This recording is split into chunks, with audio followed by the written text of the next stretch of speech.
আসসালামু আলাইকুম।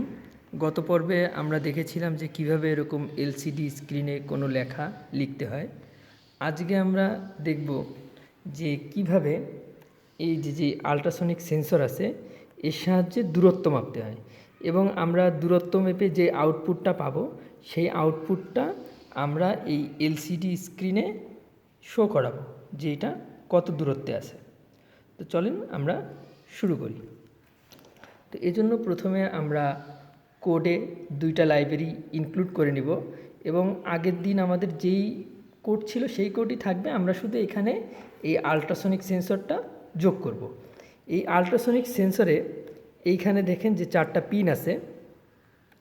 এই 4টা পিনের নাম হচ্ছে জিএনডি, একো, ট্রিগার এবং ভিসিসি।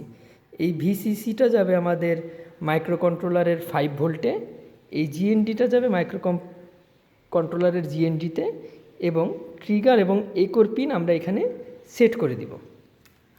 তো আমরা এখানে এই যে ট্রিগারের যে ট্রিগার পিনটা সেট করে দিয়েছি হচ্ছে 9 নম্বরে এবং একো আমরা সেট করে দিয়েছি 10 নম্বরে এবং এর ডিউরেশন এবং ডিস্টেন্স মানে কত সময় পরে শব্দটা ফিরে আসলো এবং এর দূরত্ব কত সেইটা সেভ করার জন্য আমরা এই দুইটা ফাংশন ব্যবহার করেছি। এরপরে আমাদের ট্রিগার পিনটা হচ্ছে আউটপুট ডিভাইস এবং একো পিনটা হচ্ছে ইনপুট ডিভাইস, এই দুইটাও আমরা উল্লেখ করে দিয়েছি।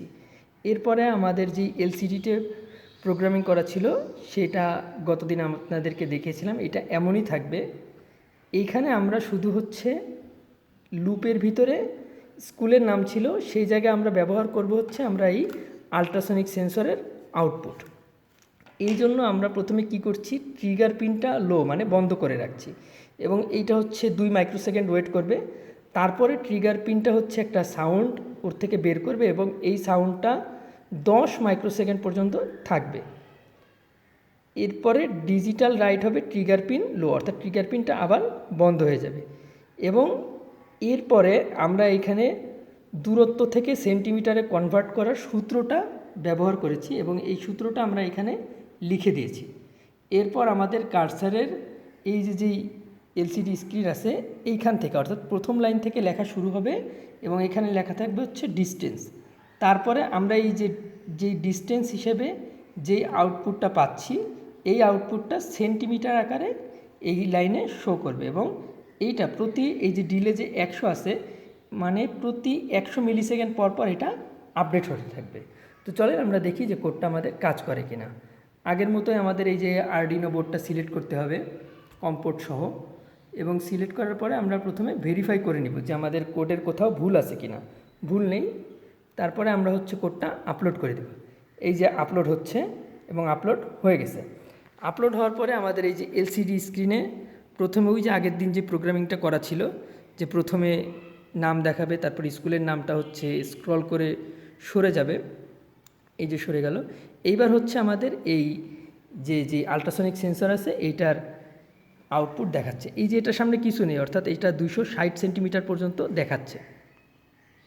দেখি আমি এটার সামনে এই যে হাত নিয়ে যাই, দেখেন এই যে আমি যখন এই যে এটার সামনে হাত নিয়ে যাচ্ছি তখন এর ভ্যালুটা আপডেট হচ্ছে।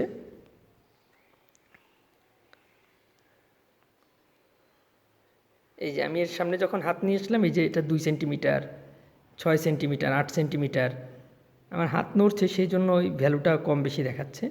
অর্থাৎ এই যে আল্ট্রাসনিক সেন্সর আছে এইখানে কান দিলে শোনা যাবে যে এইটা থেকে ছোট সাউন্ড বের হয় এবং এই সাউন্ডটা থেকে কোনো বস্তু যত দূরে থাকে সেইটার আউটপুট হচ্ছে আমাদের এই মাইক্রো কন্ট্রোলারের মাধ্যমে ডিসপ্লেতে দেখা যায়। এই যে ডিসপ্লেতে দেখা যাচ্ছে, এটা সামনে এখন কিছু নেই। আমি যখন এটার সামনে কোনো বস্তু বা হাত নিয়ে আসছি তখন এইটা আমাদের এই দূরত্বটা মেপে দেখাচ্ছে।